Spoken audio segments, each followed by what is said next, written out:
안녕하세요.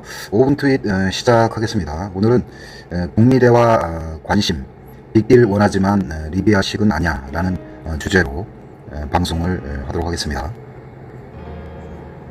파월 연준 의장이 금리 인하를 25bp를 시행을 했습니다. 시장의 기대는 한 50bp로 예상을 했었는데 예상보다는 상당히 그 비둘기파가 아닌 매파 쪽으로 기우는 듯한 그런 분위기고요.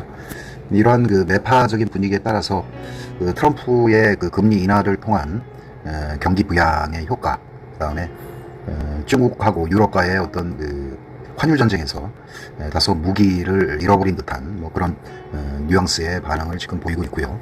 그 다음에 중국 협상단이 미국 농장 방문 계획을 전적으로 취소를 했습니다. 무언가가 있는 것 같은데 아마 그 지적재산권 관련 이슈가 다시 재부각되면서 어떤 그동안 그 좋은 의지를 가지고 협상이 진행됐던 것 같은데 다소 그 실망스러운 그런 시장 분위기가 나왔고요. 그 다음에 볼턴 국가안보보좌관이 사임을 했고 그 후에 볼턴 보좌관이 주요 미디어를 통해 그동안 이슈에 대해서 이런저런 언급이 있었고요. 거기에 대해서 이제 트럼프도 반응을 보이면서 이제 주된 이슈가 리비아식 접근 방법이 결국은 북미 대화에 판을 깼다.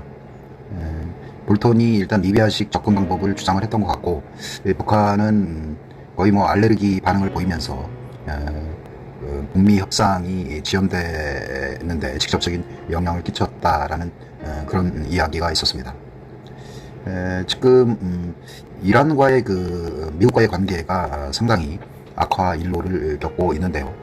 최근에 그 이란의 어떤 드론 공격을 통해서 그 사우디의 대다수 정유 시설이 파괴가 되고 그 후에 국제유가가 많이 상승을 해서 지금 트럼프의 어떤 그 금리 인하 전략에 장애 요소로 등장을 했는데요. 다소 그 전쟁보다는 경제 제재 쪽으로 방향을 선회한 듯합니다. 이번 주말 미국에서 이란 그 중앙은행에 대해서 금융 제재를 확대를 하겠다라는 그런 뉴스가 있었고요. 우리나라 입장에서 보면 그 트럼프의 관심사가 중동 문제로 집중되면서 혹시 그 10월 달부터 개최되는 어떤 북미 실무 협상에 어떤 집중력을 잃어버릴 수 있다는 그런 우려감이 일부 있었고요. 그래서 그 이란하고 미국 간의 관계가 어떤 그 전쟁이 아닌 경제 제재 쪽으로 방향을 선회하면서 어떤 그 북미 간의 협상에 집중할 수 있는 그런 모티브가 제공이 됐다고 생각을 합니다. 외국 그 트위터에 최근에 미국에서 트럼프가 외국 정상 간의 그 어떤 전화를 통해서 중요한 사안들을 결정을 했고 그리고 그게 그 미국의 어떤 국가 안보보다는 오로지 그의 2020년 재선을 위해서 그런 대화와 그런 정보들이 활용이 됐다. 뭐 이런 이슈가 발생을 하면서 다시 그 트럼프를 탄핵해야 되는 거 아니야? 뭐 이런 움직임들이 있었고요. 관련해서 트럼프도 외국 정상 간의 그 정보 교류를 통해서 2020년 재선을 위해서 그런 그 대화를 지속적으로 하겠다. 그리고 그것이 뭐 미국의 뭐 이익이나 뭐 국가 안보를 위해서 전혀 그 나쁜 사항이 아니었다. 이런 이야기를 하면서 반박을 하고 있고요. 하여간 시장에 여러 이슈들이 굉장히 많은데 그 건에 대해서 관련 트위터를 한번 확인해 보도록 하겠습니다. 이제 트럼프는 미국 경제가 자기를 통해서 굉장히 많이 좋아졌고 앞으로도 좋아질 것이다. 근데 이러한 그 중요한 이슈를 좌파, 더 레프트 좌파에서는 무시를 한다. 그리고 탄핵이나 뭐 이쪽에만 관심이 있다. 그래서 그의 그 경제 성과가 그는 역대 대통령 중에 최고이다. 뭐 이런 것들을 부각을 하고 이 건에 대한 이슈가 내년 그 재선을 위해서 활용되길 희망을 합니다.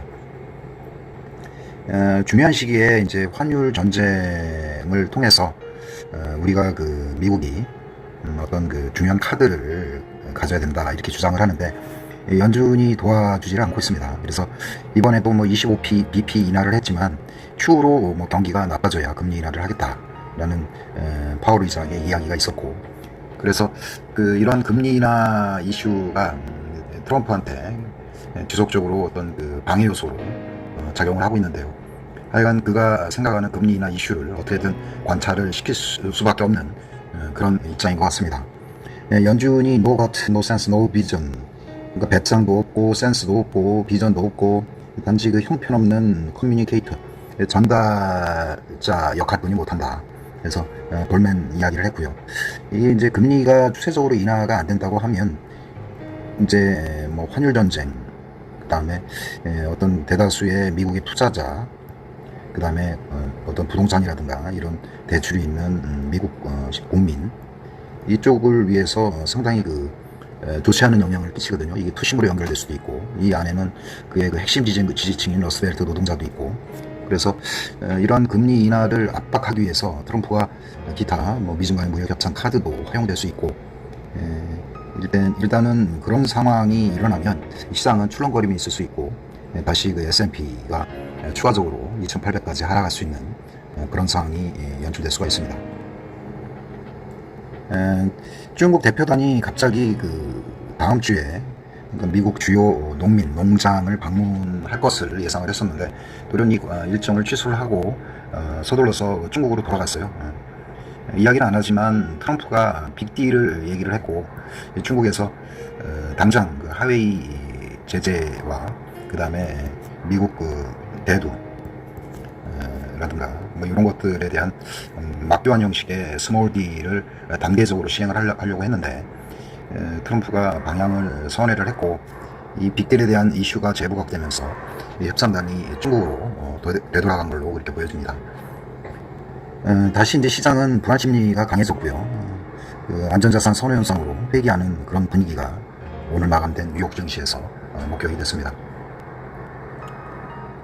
트럼프의 이야기가 빅딜을 원하고, 우리는 급할 게 없다. 수십억 달러의 관세가 재무부로 금고에 쌓여가고 있고, 그 다음에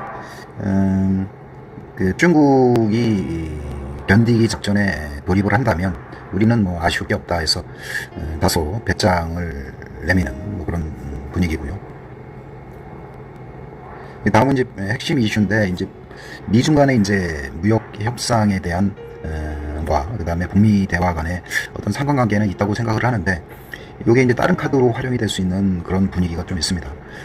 요거는 다른 카드를 활용을 하고, 또 다른 카드는 이제 트럼프의 이제 공적 조서에 평화, 그 다음에 전쟁이 없고, 그 다음에 핵 공포로부터 지구를 글로벌을 이제 지켰다, 이런 의미의 카드로 북미 간의 협상을 활용될 수 있는 가능성이 있어요. 10월 말에 또 노벨 평화상 도전을 위한 또 그 절차가 진행이 되고, 그래서 지금 이 카드가 이제 글로벌 전쟁 지역에 많이 있는데, 이게 이제 중동하고 북한 이쪽이죠.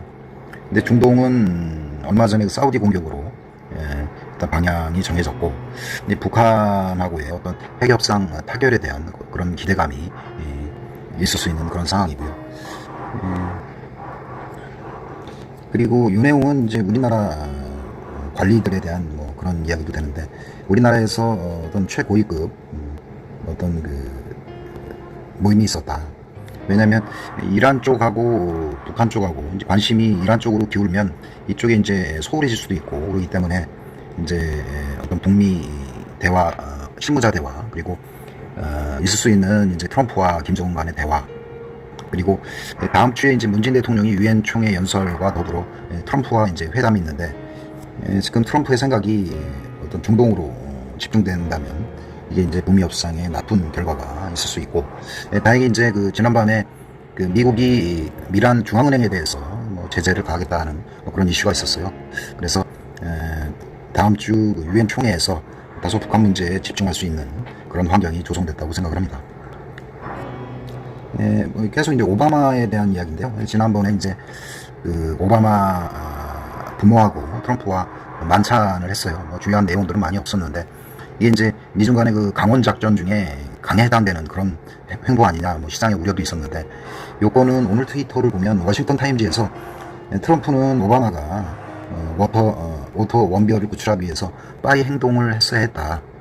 그가 대통령 돼서 서둘러서 원비어를 구출을 했고, 그것은 그의 어떤 노력과 성과에 기인한다. 아쉽지만 원배우는 죽었지만 그는 해야 할 조치를 빠르고 정확하게 했다라는 그런 이야기고요. 오바마는 그렇지 않았다라는 그런 성과 포장에 생각이 들고요.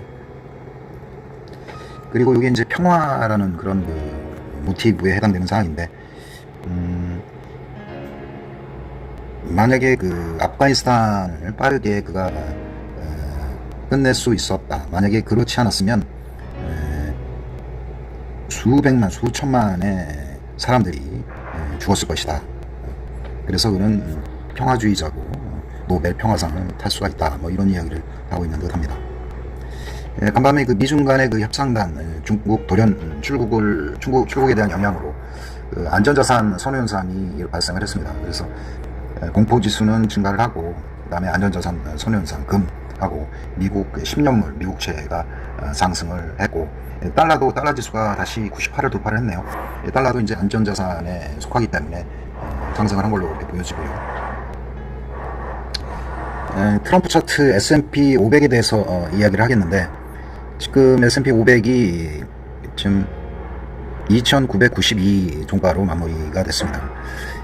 이게 이제 그 7월 22일 날 3027로 뭐 최고가로 마무리를 했는데, 지금 금리 인하 지연 우려, 그 다음에 미중 간의 어떤 그 기대감이 다소 완화되는 뭐 그런 분위기에 따라서 지금 고점 이후에서 지금 밀리기 시작을 하고 있는데요. 이게 일단 200일선 위에서 일단 지지를 하고 2800에서 3000까지 어떤 그 박스 장세를 이루면서 지속될 건지, 아니면 숨고리기 장세에서 지속되다가 다시 정고점을 돌파하는 뭐 그런 상황이 발생을 할 건지, 요건에 대해서 시장은 판단을 요구를 하고 있는 것 같습니다. 지금 다소 이 지점에서 뭐 불리한 여러 이슈가 발생을 했는데요. 추가로 정고점을 돌파하는 뭐 그런 것보다 다소 그 숨고리기 장세가 다음 주에는 지속되리라고 생각을 하고요. 미중 간의 어떤 협상단 돌연 귀국 때문에 위안화도 많이 상승을 했어요. 7.09로서 상승을 했고, 환율이 상승한다는 얘기는 위안화가 가치가 하락한다는 그런 의미고, 미중 간의 무역 협상이 잘 진행되지 않는다, 뭐 그런 의미라고도 볼 수가 있습니다. 미국 10년물 국채 수익률인데요. 지금 1.9 이상까지 상승을 했다가 다시 하락을 했습니다. 하락을 해서 요게 이제 뭐 경기가 좋아진다 뭐 이런 이슈 때문에 어떤 수익률이 상승을 했다가 다시 이제 경기가 안 좋아지고 뭐 투자도 줄어들고 뭐 고용도 줄어들고 하면서 경기가 안 좋아지는 거 아니야 하면서 수익률이 하락을 하고 있는데요. 일단은 요거는 전적으로 지금 미중 간의 무역 협상에 대한 여러 이슈에 영향을 받는다고 볼 수가 있습니다. 달러 원이 어제 그 아까 얘기한 그 팩트 발생 이후에 1194원까지 상승을 했네요. 환율의 상승은 원화 자산의 하락으로 이어지고, 과연 그 다음 주는 외국인의 수급이 우리 시장에 접근하기에는 좀 녹록지 않은 뭐 그런 시장이 예상된다고 볼 수가 있습니다. 지금 다음 주 전망은 안전자산 선호 현상이 발생을 할 것 같아요. 주식보다는 채권, 그리고 그동안 그 조정을 받았던 금이라든가, 그 다음에 어떤 그 뭐 기타 그 안전자산 달러 등의 어떤 그 반등이 이루어질 수가 있다고 생각을 하고요. 이러한 그 반등이 뭐 지속적으로 안전자산이 상승할 수는 없는 것 같습니다. 장기적으로 글로벌 경기 침체가 우려되는 그런 상황이고, 그래서 전에 얘기했던 이제 그 채권이라든가 금, 달러 이쪽에 투자를 해서 그동안 수익이 많이 나신 분들은 최근에 조정을 하고 있거든요. 이 조정 시에 미국 채권이라든가 금이라든가 달러 이런